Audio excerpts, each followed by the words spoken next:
Lebih baik ulang nama daripada gagal di medan tugas.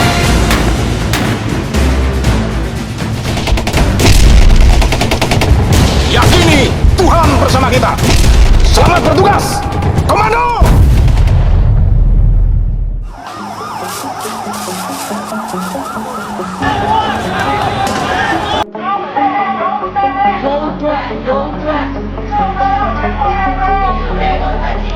Dengan Asian Spring ataupun dengan yang spring inilah ya kan. Istilah spring ini ya Mas. Jadi jangan menganggap negatif, tapi itu menjadi sebuah keniscayaan dalam demokrasi. Oke. Assalamualaikum warahmatullahi wabarakatuh. Kembali lagi bersama saya Naura di Secret Story Podcast. Teman-teman, sejarah mencatat dari Arab Spring hingga berbagai gelombang protes global ya, suara rakyat selalu mencari jalannya sendiri. Kini banyak pengamat mulai menyebut fenomena baru, yaitu Asian Spring, sebuah istilah yang merujuk pada meningkatnya aksi protes, resistensi sipil dan ketidakpuasan politik di berbagai negara Asia, termasuk Asia Tenggara. Dari Bangkok hingga Yangon, dari Manila hingga Jakarta, bahkan ke pegunungan Himalaya di Nepal, dinamika politik Asia telah memperlihatkan ketegangan antara aspirasi demokrasi dengan bayang-bayang otoritarianisme. Dalam episode kali ini kita akan membaca, menafsirkan dan mempertanyakan apakah Asia Tenggara sedang menuju sebuah Asian Spring atau hanya turbulensi politik sesaat saja. Untuk membahas soal ini telah hadir di studio Secret Story Podcast mantan Ketua Umum Himpunan Mahasiswa Islam atau HMI, Sadam Al-Jad atau Mas Sadam. Terima kasih Mas sudah mau join bersama kita hari ini. Seru soalnya temanya. Seru ya temanya. Oke Mas. Mas, sebelum kita lebih jauh diskusinya ya Mas ya. Jadi kalau dari Mas Sadam sendiri, gimana Mas melihat turbulensi politik global hari ini Mas? Iya. Sebetulnya kalau dibilang turbulensi politik, ya inilah demokrasi dengan antibodinya. Jadi demokrasi itu adalah sistem yang pasti ada antibodinya. Antibodinya apa? Antibodinya rakyat. Antibodinya apa? Antibodinya itu adalah suara rakyat, keinginan rakyat.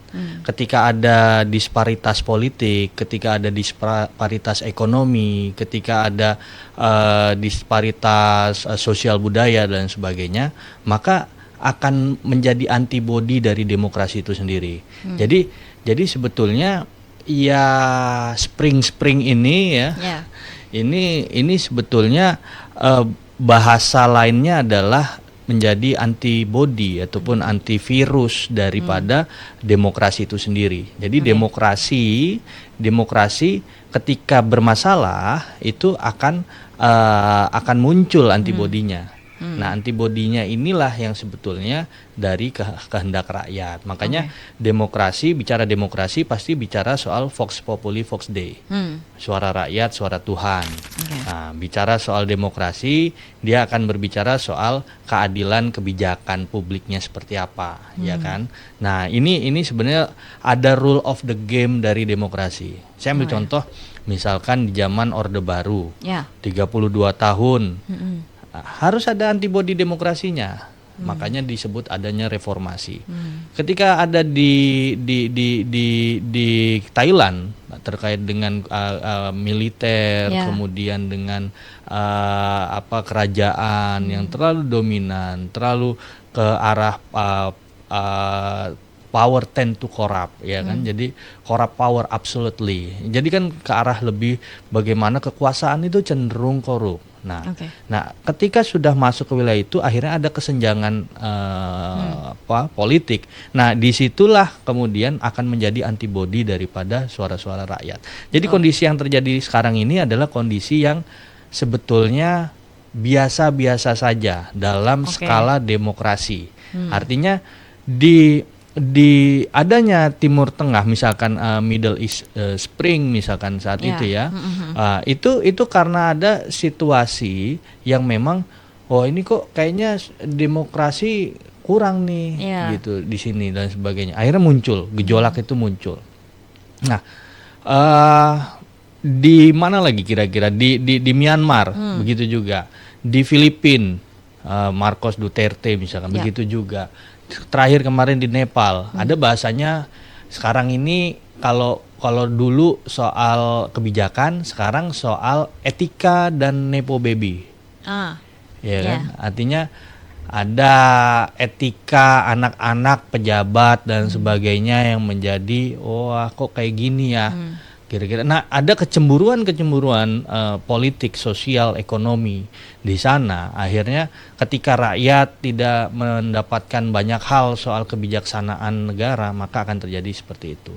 Dan itu adalah antibodi demokrasi. Jadi ini harus diluruskan bahwa ASEAN Spring itu adalah mekanisme antibodi demokrasi di era kekinian. Jadi itu kondisi yang terjadi sekarang nih. Jadi jangan kita menganggap negatif terkait dengan ASEAN Spring ataupun dengan yang spring inilah, ya kan? Istilah spring ini ya Mas. Jadi jangan menganggap negatif, tapi itu menjadi sebuah keniscayaan dalam demokrasi. Berarti kan istilah Asian Spring ini kan sebenarnya wajar ya Mas. Dan government, ya kan, dalam bahasanya yang dikemukakan Thomas Erdai, public policy is government choose to do or not to do. Bagaimana pemerintah itu memilih untuk melakukan atau tidak melakukan. Nah, itulah kebijakan. Jadi makanya kebijakannya tepat sasaran, kebijakannya baik, kebijakannya sesuai dengan yang kehendak rakyat, keinginan rakyat. Saya yakin dan percaya respon pemerintah, quick respon dari pemerintah akan menurunkan eskalasi politik dan sebagainya yang memanas. Jadi suhu tubuhnya lagi panas, ya kita kasih antibodi supaya ini. Nah, gitu kira-kira. Nah, kalaupun meskipun begitu ya Mas ya, ini adalah sebuah antibodi atau mungkin ya kebangkitan dari masyarakat itu sendiri. Tapi berarti memang betul apakah Asia Tenggara gitu ya? Kan saat ini banyak ya Mas ya, tidak hanya di Indonesia gitu, kemarin juga terakhir ada di Nepal. Memang berada di ambang gelombang besar itu, dan apakah maksudnya akan bisa bereskalasi? Gelombang besar ini bukan terjadi saat ini saja. Gelombang besar ini akan terjadi ketika suhu temperatur dari demokrasi meningkat. Kita ibaratkan bahwa kondisi satu negara yang menganut demokrasi, yang menganut demokrasi lagi panas suhu badannya, maka butuh antibodi. Gitu kira-kira. Nah, jadi dan itu terjadi dari udah puluhan tahun yang lalu. Sekarang lagi panas-panasnya lagi. Naik lagi. Nah, kita suntikin lagi nih antibodinya supaya sehat, ya kan? Jadi ini negara-negara yang menganut demokrasi adalah anak-anak dari demokrasi itu sendiri. Nah, sehingga ya anak-anak demokrasi ini harus dirawat. Dan yang merawatnya siapa? Dokternya siapa? Dokternya adalah populi atau rakyat. Gitu. Nah, rakyat sebagai dokter demokrasi itu bisa mengingatkan, kira-kira lu sakit ini. Nah, kan? Nah, pasien jangan nolak. Dari ketika dokter sudah mengingatkan, gitu kira-kira. Nah, ketika rakyat sudah mengingatkan, kemudian pasien sebagai dokter dan pasien sebagai government, ini dibalik nih. Dalam demokrasi pasiennya adalah government dan rakyat adalah dokternya. Nah, itu mengingatkan ketika kebijakan salah sasaran dan sebagainya. Nah, hari ini tapi yang menarik adalah di pemerintahan ini harus dikasih ada apresiat terkait dengan pemerintahan Pak Prabowo ini. Dalam kondisi yang kemarin sempat panas temperaturnya, quick respon artinya pasien menyadari bahwa saya panas karena ini dok, ya kan? Kemudian saya akan melakukan makan yang bagus dan sebagainya. Nah, artinya apa? Artinya government dengan quick responnya dia mau menjaga kesehatan demokrasinya. Nah, itu kita ngambil sebuah analogi yang sangat mudah dipahami oleh masyarakat terkait dengan government dan juga populi ataupun rakyat itu. Nah, itulah jadi spring ini bagi saya ya itu bukan hal yang masalah, biasa. Dan bukan hal yang baru. Bukan hal yang baru. Jadi dalam skala demokrasi itu wajar, gitu. cuman lagi temperatur yang lagi sedikit naik, Betul. ya diobatin. Ya. Nah, yang pasiennya mau diobatin apa enggak? Kalau mau berarti aman, Ya. gitu. Kalau enggak, ya bahaya, pasiennya nanti mati, bisa malpraktek nih, ya kan? Artinya apa? Artinya ketika rakyat kemudian menyalahi aturan daripada aturan-aturan yang disebut tadi, benar, Vox Populi Vox Dei. Ya. Suara rakyat, suara Tuhan. Ketika suara rakyat itu harus sesuai dengan etika-etika ketuhanan juga. Oke. Artinya narasi, kritik dan lain sebagainya harus dengan koridor yang tepat. Betul. Bangunan konstruktif, konstitusional dan sebagainya.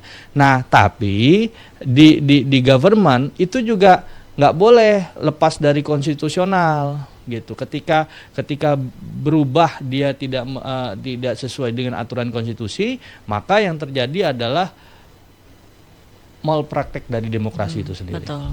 Iya, Mas. Nah, kalau misalnya kita melihat dari beberapa fenomena ya, Mas ya. Protes di Myanmar pasca kudeta 2021 itu kan menjadi pemicu penting ya, Mas ya, pada saat itu. Apakah bisa dibilang kalau Myanmar itu jadi epicentrum Asian Spring di kawasan ini, Mas? Atau gimana? Kalau dari Mas ada? Negara demokrasi terbesar di ASEAN adalah Indonesia. Oke. Jadi ketika Indonesia sudah bisa merawat demokrasinya dari tahun 1945. Walaupun disebutnya waktu itu Bung Karno menyebutnya demokrasi terpimpin. Ya. Soeharto menyebutnya demokrasi Pancasila. Dan akhirnya ada demokrasi reformasi dan lain sebagainya sampai hari ini. Ya. Nah, yang masih bisa merawat demokrasi hari ini adalah Indonesia. Myanmar mayoritas itu adalah banyaknya ketika saat itu adalah kudeta militer. Ya. Ya kan? Nah, artinya dalam posisi seperti ini Myanmar masih belum bisa merawat apa yang disebut demokrasi. Oke. Gitu. Nah, di Indonesia ini saya ambil contoh ya, heterogenitas demokrasi. Nah, rata-rata yang bisa baik merawat demokrasi adalah negara yang heterogen. Indonesia dengan banyak multikultural, budaya, bahasa, agama dan sebagainya, dia bisa berdiri tegak merawat demokrasinya. Oke. Myanmar masalah sedikit dengan persoalan agama waktu itu ya, itu menjadi konflik besar. Ya. Di Indonesia nggak ada seperti itu, ya kan? Bagaimana saya di kelompok dulu sebagai ketua umum HMI, Ya. di situ di Cipayung ada HMI, ada GMNI, ada Hikmah Budi, ya, ada kelompok nasional, ada Ya. kelompok Buddha, ada kelompok Hindu KMHDI, ada kelompok Kristen Protestan GMKI, ada kelompok Kristen Katolik PMKRI. Kita berkawan, Ya. lebih dari saudara, ya kan? Nah, tapi dalam artinya konteks demokrasi di Indonesia sudah dirawat sejak dini, sejak dari mahasiswa. Jadi saya nggak pernah khawatir ketika ada gejolak-gejolak suhu demokrasi meningkat di Indonesia, pasti bisa dilalui. Walaupun ada perubahan-perubahan Iya, sedikit betul. dengan diktum nama-nama demokrasi yang selalu berbeda-beda. Tadi antara demokrasi terpimpin berubah jadi Pancasila, berubah jadi reformasi, apapun itu namanya tetap Setiap era demokrasi. seperti beda meskipun beda lah. Tapi kalau di Myanmar kaget dengan perbedaan, harus sama. Ya. Ini kan darah panas semua nih, Myanmar ya kan, Kamboja, Ya. ya kan? Thailand, ini darah panas semua nih, ya kan. Kalau Indonesia darah dingin, banyak airnya, 70% air. Dikelilingin air kita, Mas. Berarti sama aja ya, Mas ya. Berarti tadi Mas Adam juga mengatakan bahwa Thailand juga sama kan, kemarin dengan demonstrasi atau aksi itu ya, pro demokrasi anak muda itu kan menantang monarki ya, Iya. monarki dan militer. Tapi itu Bayangkan di Indonesia monarki, ya, Yogyakarta itu satu-satunya provinsi di dunia demokrasi yang bisa berdiri tegak atas nama monarki, ya. atas nama kerajaan Yogyakarta. Siapapun yang menjadi raja dari Yogyakarta jadi gubernur daerah istimewa Yogyakarta.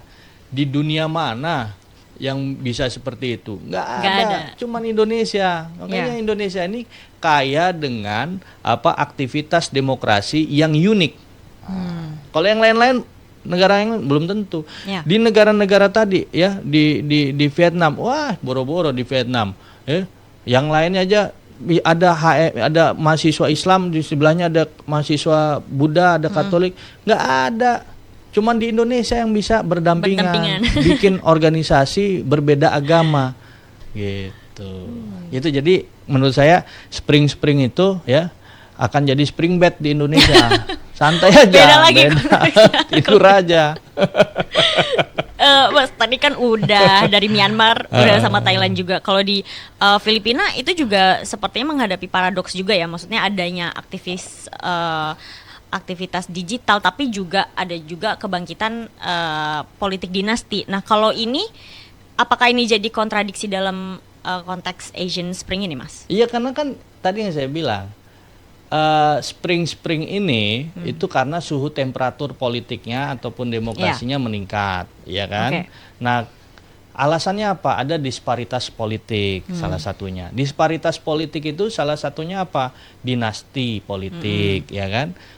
Dinasti politik akan memunculkan suhu temperatur politik demokrasi meningkat, gitu.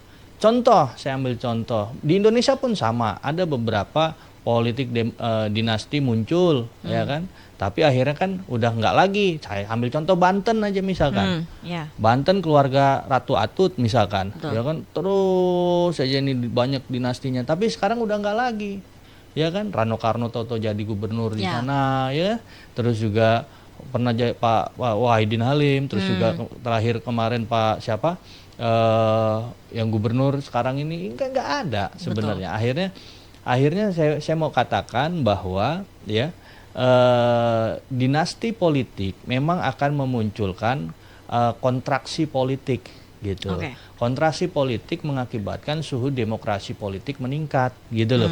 Nah, bagusnya saya ngelihat ini ada, ambil contoh satu di pemerintahan sekarang ada quick respon.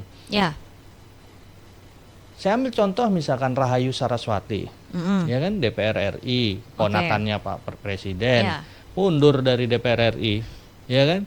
Artinya kan bukan soal dinasti, nggak ada, ya kan? Nah, terus siapa lagi yang mau diambil contoh soal dinasti politik? Ya sekarang ini Pak Prabowo sudah menegaskan dengan lantang bahwa apa? Bahwa tidak ada yang berbicara soal kepentingan keluarga, kepentingan kelompok dan sebagainya, ya kan? Artinya konstitusional yang kita dahulukan, gitu, nggak boleh kita melawan itu. Nah, itulah kenapa yang saya bilang obat dari demokrasi politik ini supaya temperatur suhunya tidak meningkat itu salah satunya adalah menjaga ideologi Pancasila, Undang-Undang Dasar 45, kebinekaan, ya kan, dan juga bagaimana kita quick respon dan bisa menyalurkan pemikiran-pemikiran kebijakan itu ke media dengan tepat sasaran. Nah, hoax ini juga jadi masalah ini. Betul. Penyakit demokrasi, jadi pemicu juga gitu loh.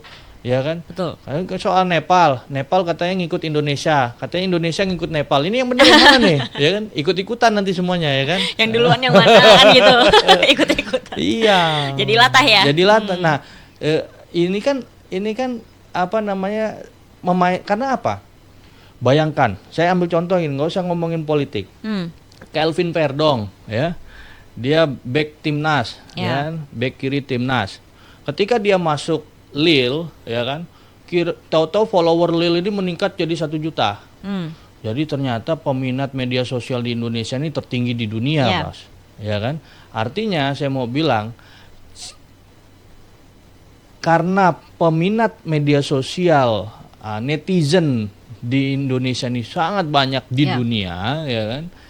Berarti potensi hoax juga akan semakin tinggi. Betul. Gitu. Nah, itu yang mau saya bilang bahwa hati-hati kita menafsirkan satu pemberitaan dan sebagainya. Betul. Apalagi sekarang zamannya media sosial media lebih tinggi daripada media yang biasanya gitu. Iya. Karena kan memang akhirnya dengan kalau misalnya dalam konteks Asian Spring ini ya Mas ya, atau ya gejolak-gejolak demokrasi yang sedang terjadi, justru peran teknologi dan sosmed itu tuh paling besar sebenarnya. Paling besar. Jadi ya itu maksudnya ada penggeraknya juga dari sosmed juga seperti itu, dan apalagi digerakkan lebih baik sama anak muda kan Mas. Nah, saat ini. iya. Ini gimana Mas kalau yang ini? Makanya saya bilang ini menghadapi juga dari sisi bonus demografi Indonesia. 2030 adalah bonus demografi Indonesia. Ya. Berarti menuju 2030 lagi panas-panasnya, lagi semangat-semangatnya nih Gen Z dan lain sebagainya nih ya kan, terkait dengan isu-isu politik dan sebagainya juga. Karena memang ini saya ambil contoh strategi sederhana sebenarnya. Kalau mau menurunkan suhu temperatur politik yang tadi bicara soal ASEAN Spring dan sebagainya.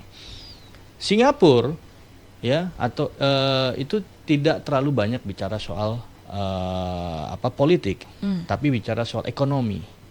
Ya kan? Suhu politiknya nggak terlalu tinggi. Ya toh. Terus saya ambil contoh provinsi di Indonesia, Bali. Di Bali jarang banget ngomongin politik, yang bicara soal ekonomi kreatif. Betul. Saya ambil contoh itu provinsi, kabupaten kota, zaman Deddy Mulyadi di Purwakarta. Itu sangat-sangat ekonomi kreatif dan juga UMKM dan sebagainya dihidupkan, kebudayaan lokal dibangun.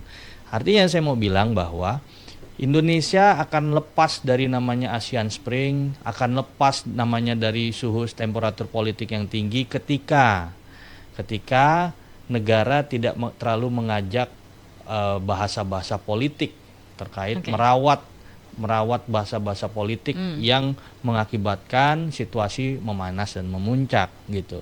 Jadi saya mau bilang bahwa negara juga harus lebih banyak, ya kan? Kalau misalkan membahasakan ada zakon kabinet, ya kita ambil contoh nih, ini harus diperbaiki pelan-pelan nih. Zakon kabinet itu adalah orang-orang profesional yang ada di dunia profesional yang masuk pemerintahan. Itu yang harus banyak yang harus didahulukan. Ketika banyak politisi dan sebagainya, maka suasana kebijakannya akan cenderung politis.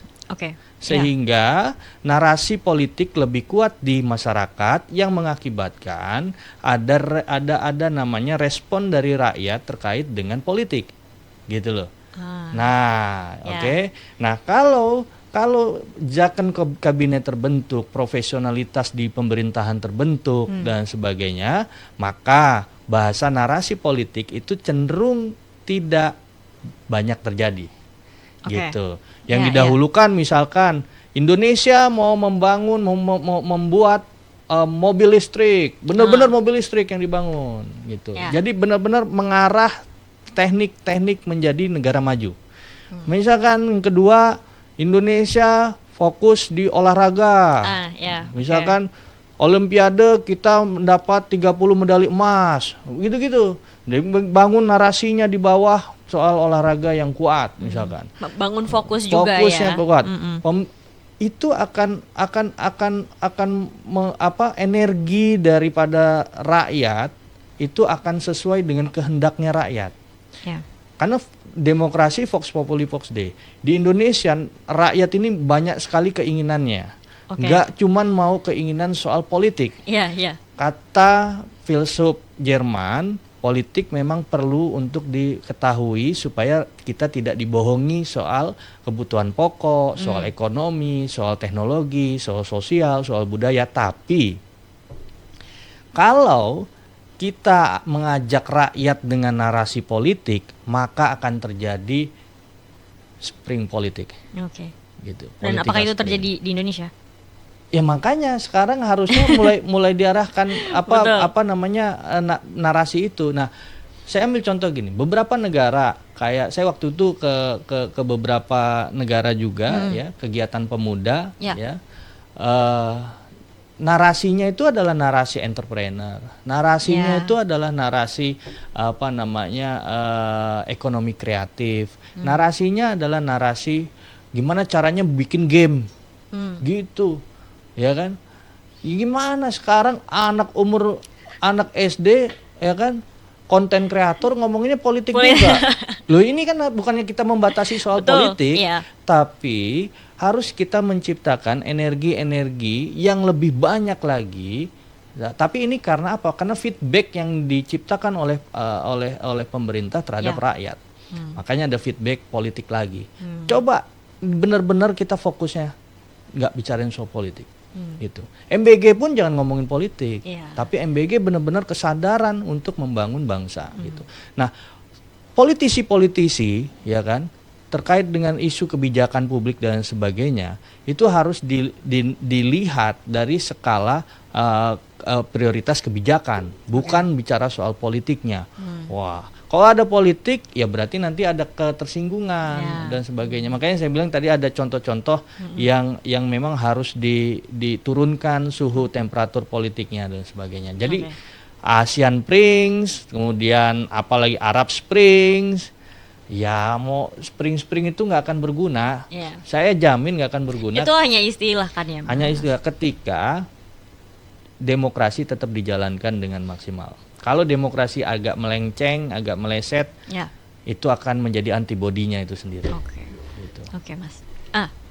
Tapi ngomongin soal tadi juga ada mention ekonomi ya Mas ya. Seberapa besar sih keterkaitan antara krisis ekonomi global dan meningkatnya keresahan politik di negara-negara Asia Tenggara yang akhirnya dapat memicu konflik gitu Mas?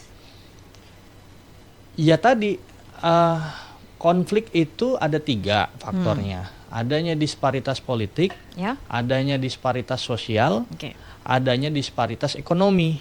Paling enggak 3 itu dulu lah, karena itu berhubungan dengan rakyat. Nah, kalau ekonominya udah ada timpang tindih, 100 orang terkaya di Indonesia lebih tinggi hartanya daripada 100 juta rakyat Indonesia, ini udah bahaya. Gitu. Artinya harus ada KPI atau standarisasi daripada kita. Misalkan mungkin UN bilang misalkan berapa dolar, $3 apa berapa dolar ininya, apa yang disebut under poverty of line ataupun di bawah garis kemiskinan. Nah ini coba bener nggak segitu? Udah sesuai belum? Misalkan perharinya $2 atau berapa dolar misalkan. Nah kalau memang sudah sesuai dengan itu, dengan kondisi jumlah penduduk rakyat Indonesia yang semakin lama semakin banyak dan sebagainya, ya berarti pakai itu kita ininya standarisasinya. Tapi kalau ternyata berbanding jomplang, berarti nggak bisa dipakai itu. Gitu. Berarti harus ada standarisasi daripada nasional, daripada Indonesia, untuk kita tahu bahwa under poverty of line menurut Indonesia itu di mana, gitu. Berapa dan sebagainya. Yang kedua, kemarin Menteri Keuangan misalkan sudah menggelontorkan 200 triliun ya. 200 triliun ke Himbara, ke bank-bank nasional. Tapi sebelumnya Menteri PKP Marwara Sirait juga menggelontorkan 160 triliun untuk pembangunan perumahan ya, untuk 3 juta rumah itu. Nah, ini bisa menurunkan sebetulnya. Tapi ini harus didorong nih. Kayak perumahan misalkan didorong betul-betul. Gimana untuk didistribusikan kepada orang-orang yang memang membutuhkan. Kemudian kredit dan sebagainya. Makanya kenapa kemarin misalkan kebijakan pemerintah terkait menaikkan gaji PNS dan sebagainya, Polri segala macam, TNI. Karena pemerintah dan bukan pemerintah ini jadi rahasia umum gitu loh. PNS kalau udah dapat SK itu kan digadein, ya kan, ke bank, ya kan. Ini kan muter buat kredit. Bener nggak maksud saya? Jadi artinya ada middle income trap. Ada orang-orang yang di tengah itu dinaikkan untuk kemudian bisa memutarkan uang yang ada di bank dan sebagainya. Kemudian UMKM itu harus ditingkatkan lagi, ya kan. Ini PR banget buat Bang Maman ya, untuk Menteri UMKM.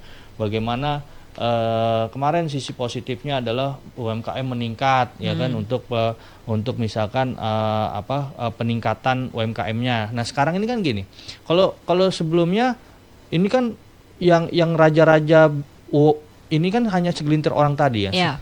Nah bagaimana menurunkan kapasitas menurunkan uang itu dari orang-orang kaya itu kemudian jadi dari orang-orang ke orang-orang menengah gitu. Nah, itu kalau kesenjangan ekonomi itu mulai berkurang, itu aman.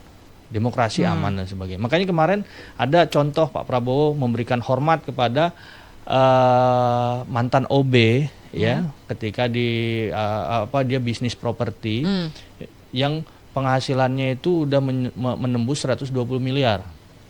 Ya kan? Artinya kan dari orang yang bukan siapa-siapa kemudian meningkat. Nah, ini harus diduplikat. Yep. Harus banyak orang-orang yang begini supaya kesenjangan ekonominya berkurang. Gitu. Okay. Itu aja sebetulnya. Mas. Jadi sekali lagi saya sampaikan itu biasa dalam satu dinamika politik, dinamika pemerintahan. Antara jadi bahasa spring ini sebenarnya bahasa agitasi kalau saya. Oke. Bahasa propaganda. Propaganda. Bagaimana mungkin ada yang nggak suka dengan Pak Prabowo terkait dengan kepentingan asing dan sebagainya luar, ya kan? Makanya ada bahasa spring, Oke. ya kan? Wah ini Pak Prabowo ini yang bahasa di Pak Prabowo one enemy to many, 1,000 friend to few. Satu teman terlalu sedikit, 1.000 kawan satu teman terlalu banyak, 1.000 kawan terlalu sedikit. Semuanya dikawani sama Pak Prabowo.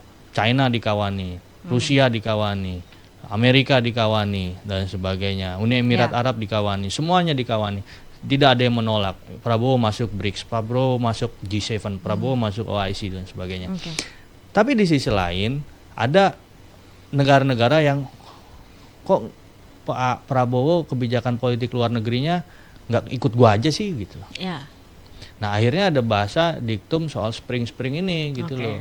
Kalau menurut saya begitu ya. Jadi artinya narasi internasional, narasi global yang masuk ke wilayah domestik area ataupun domestik politik itu adalah narasi agitasi propaganda. Oke, gitu. Mas. Nah, Mas, kalau seperti itu, apakah istilah Asian Spring ini tadi ya akan mampu mengubah peta geopolitik kawasan, terutama mungkin di tengah rivalitas US dan Tiongkok, Mas? Ya, Indonesia terletak di antara dua benua, dua samudra, seksi banget nih Indonesia, sangat feminim, ya kan? Kalau misalkan ini Indonesia adalah gadis yang cantik, gadis yang pintar, smart, ya, dah pengen dideketin sama semuanya, ya kan? Nah, artinya apa? Artinya bukan dalam skala hard war atau perang yang keras antara Amerika atau Tiongkok misalkan di geopolitik Indonesia, bukan. Tapi lebih ke smart war. Bagaimana perangnya cerdas, bagaimana mengambil hatinya si gadis ini gitu loh. Yang disebut Indonesia, ya kan? Bagaimana Tiongkok misalkan dia memberikan bantuan pembangunan yang luar biasa, bagaimana Amerika mencoba masuk dengan teknologinya dan sebagainya. Jadi semuanya kemudian menggoda gadis ini yang disebut Indonesia gitu. Nah, tinggal bagaimana gadis ini memainkan narasinya gitu. Karena bagi saya seorang gadis ataupun perempuan yang dalam masuk ke arena politik adalah perempuan yang cerdas. Dan politik perempuan itu lebih berbahaya dari politik laki-laki, ya kan? Nah itulah yang hari ini dimainkan dengan apik oleh Indonesia, antara menikmati godaan dari Tiongkok dan Amerika. Terserahlah mau Tiongkok dan Amerika beradu beradu soal narasi perdagangan dan sebagainya, terserah. Tapi kepentingan bangsa Indonesia adalah kepentingan nasional stability. Gitu, stabilitas nasional. Yang kedua, Indonesia memahami bahwa ada One Belt One Road atau BRI, Belt Road Initiative. Amerika punya namanya Indo-Pasifik, Ya. ya kan? Keduanya kita masalah enggak. Hmm. Kita berdagang. Kita masuk ke wilayah politik luar negeri, kita bebas aktif. Karena Pancasila mengarahkan politiknya bebas aktif. Betul. Founding father kita dari zaman Bung Karno sampai hari ini itu bicara soal politik bebas aktif. Tidak ada keterikatan antara satu negara Indonesia dengan negara yang lainnya. Ya. Tidak, waktu itu kecenderungan misalkan ada poros Peking Moskow, tapi Bung Karno juga dekat dengan Amerika. Yap. Soeharto dekat dengan Amerika, tapi juga berkomunikasi dengan Rusia, dengan China. Begitu juga hari ini Pak Prabowo, semuanya dikawanin, semuanya ditemenin, ya kan? Artinya apa? Ada satu pertanyaan yang menarik dari wartawan Tiongkok ketika Pak Prabowo kunjungan luar negeri kalau tidak salah. Saya lupa negaranya di mana, tapi ada pertanyaan, Pak, gimana nih Pak hubungan dengan Tiongkok, ya kan? Kita sangat dekat, very close. Ya kan, kita sangat dekat. Ya kita kemudian bagaimana dengan Amerika? Ya kita menjembatani juga, Amerika juga kita dekat. Jadi artinya apa? Pak Prabowo tetap komit dan konsisten dengan ideologi Pancasila. Bagaimana Pak Prabowo tidak kecenderungan di satu pihak, gitu. Bahkan foto ya dengan kedekatan dengan ada Xi Jinping, ada Putin, ada Korea Utara ya dengan Pak Prabowo. Tapi di sisi lain dengan Donald Trump, ya kan, sambil guyonan kan, ya kan, guyonan. Kamu ini gini gebrak, ya kan. Itu lagi tegas-tegasnya, gimana kalau lagi marah kan, gitu kata Trump. Ya kan, itu kan guyonan. Betul. Bahkan saling telepon dan sebagainya. Jadi artinya saya mau bilang Pak Prabowo tetap dalam komit soal politik luar negeri bebas aktif. Makanya ketika ada isu-isu global, Pak Prabowo tetap di tengah. Itu yang sebetulnya menyelamatkan Indonesia daripada Asian Springs. Itu yang kadang kita, kenapa sih ini kita Pak Prabowo ini nggak tegas ngomong gini.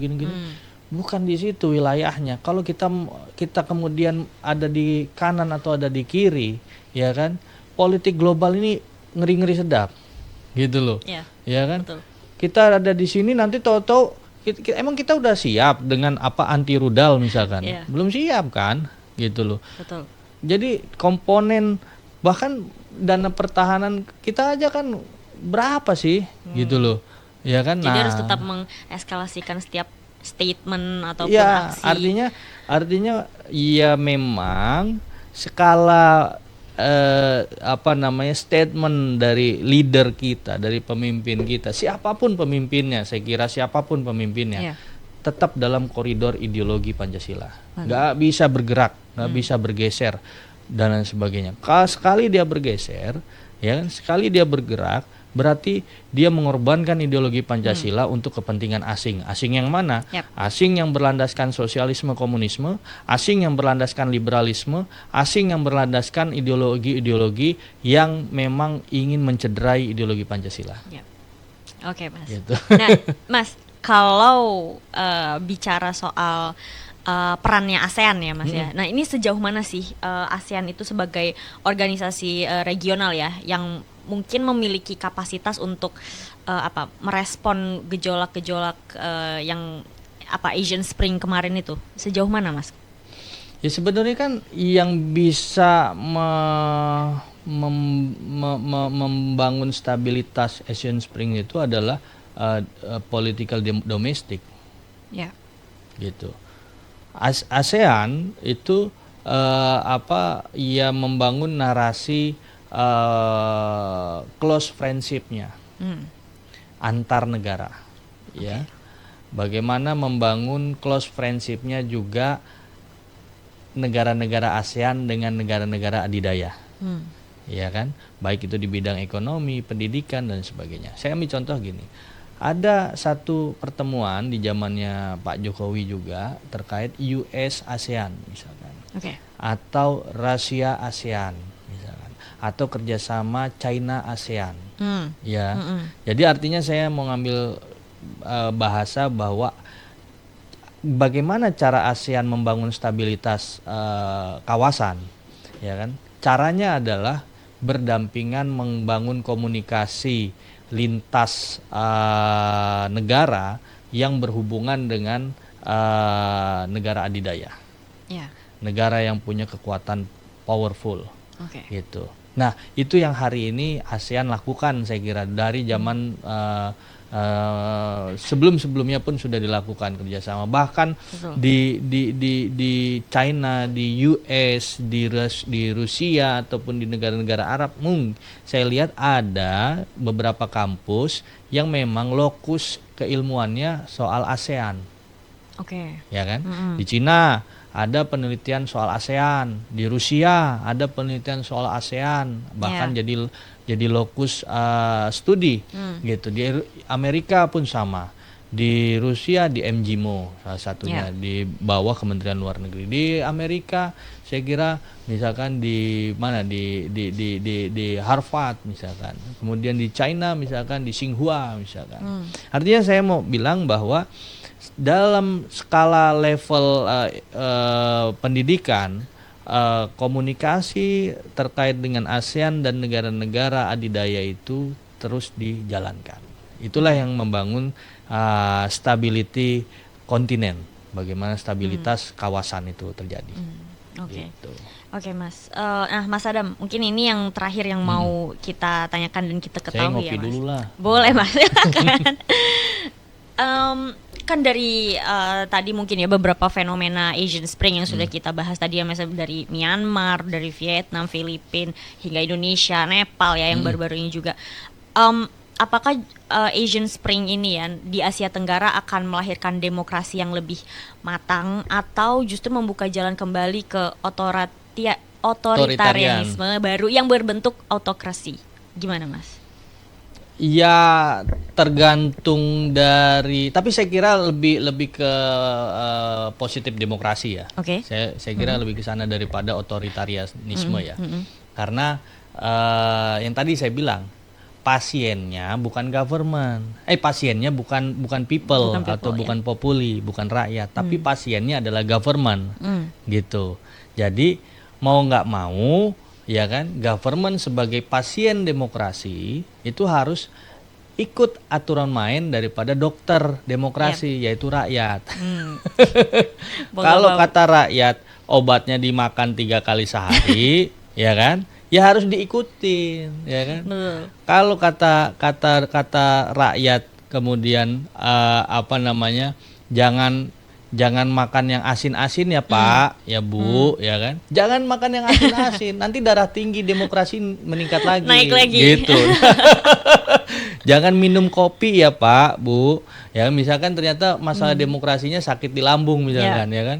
Nanti mah, ya kan. Ada mah demokrasi yang ada, ya kan.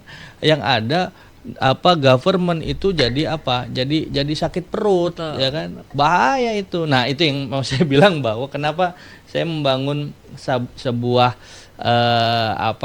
argumentasi dengan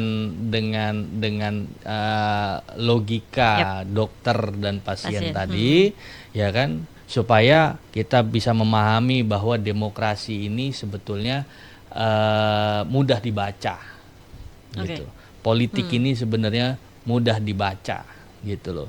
Nah, tapi tergantung kira-kira pasiennya dewasa atau tidak dengan penyakitnya, gitu.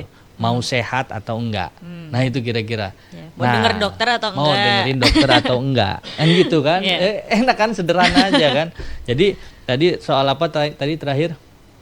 Lebih ke otoritarianisme. Ya kan. Nah, kalau dia nggak ngedengerin dan sebagainya, dia tetap ngotot, ya dia otoriter. Otoritarianisme itu apa? Apa sebenarnya? Kalau kita ngambil silogismenya apa logikanya apa? Egois. Ya. Bener nggak? Oke. Egois ini. Ini kalau misalkan pemerintahan itu kemudian egois, otoritarianisme itu kan egois dicampur dengan NPD, ya kan? Narsisme NPD bagaimana dia narsis banget gitu Iya, loh. oke. Gua ini negara nih, gua ini segala macam. Nah, ini kan penyakit ini kayak gitu. Narsistik Iya. ya. Jadi aduh, ya dalam posisi begitu pemerintah harus melihat menjadi pemerintahan yang sehat itu seperti apa. Oke. Pemerintahan yang sehat dia harus menjaga kesehatannya, ya kan? Betul. Menjaga kesehatannya. Jadi sehat itu bukan harus makan obat terus. Oke. Kalau makan obat berarti ada sakitnya. Sehat itu berarti dia harus olahraga. Gimana dia olahraga? Berarti harus merawat demokrasi, Oke. gitu. Merawat heterogenitas, Yap. merawat pluralisme, merawat kebijakan-kebijakan yang tepat sasaran dan bermanfaat bagi masyarakat. Merawat suara-suara rakyat supaya tidak sumbang. Ya kan? Yap. Merawat badan-badan yang ada di dalam pemerintahan terkait dengan trias politika. Legislatifnya sehat, eksekutifnya sehat. Oke. Yudikatifnya sehat. Di antara ini tidak sehat, berarti ketiga-tiganya tidak sehat. Saya ambil contoh, kalau legislatifnya tidak sehat, maka berarti ada perselingkuhan antara legislatif dan eksekutif. Berarti nggak sehat. Ya, betul. Kalau yudikatifnya sudah tidak sehat, berarti ada perselingkuhan antara yudikatif dan eksekutif ataupun dengan legislatif. Ya. Itu. Nah, supaya demokrasinya sehat, berarti harus dibangun narasi demokrasi yang sehat. Nah, merawat demokrasi sama dengan merawat badan seorang anak yang lagi sakit tadi. Nah, oke. Oke, Mas Adam. Nah, teman-teman, tadi kita baru aja ngobrol-ngobrol dan diskusi sama Mas Adam ya terkait istilah atau ya fenomena Asian Spring ini ya, Mas ya, yang Kita lagi udah kayak dokter politik ya. Iya, dokter politik ya. Karena tadi analoginya dokter pasien ya, Mas. Ya, teman-teman, Asian Spring di Asia Tenggara masih menjadi tanda tanya besar ya. Mungkin sebuah momentum perubahan atau hanya gejolak sesaat gitu. Dari Myanmar yang berdarah, Thailand yang gelisah, Filipina yang penuh paradoks, Indonesia yang bergejolak, hingga Nepal yang menjadi laboratorium demokrasi pasca monarki. Semuanya memberikan pelajaran bahwa suara rakyat tidak bisa dibungkam selamanya. Pertanyaan kini, apakah pemerintah dan elit politik mampu mendengar sebelum semuanya terlambat? Iya kan bahaya kalau misalkan dokternya dibungkam kan. Iya, jadi nggak ada lagi kan yang ngasih tahu pasiennya. Oke, teman-teman, sampai bertemu di episode selanjutnya. Wassalamualaikum warahmatullahi wabarakatuh. Terima kasih, Mas Adam. Ya, makasih ya. Yap.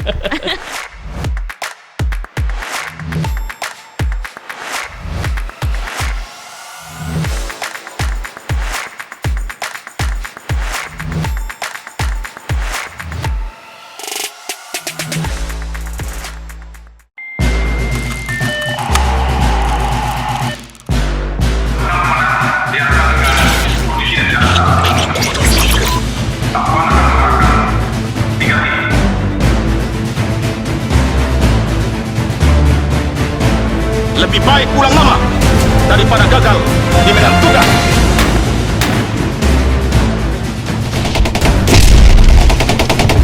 Yakini Tuhan bersama kita. Selamat bertugas.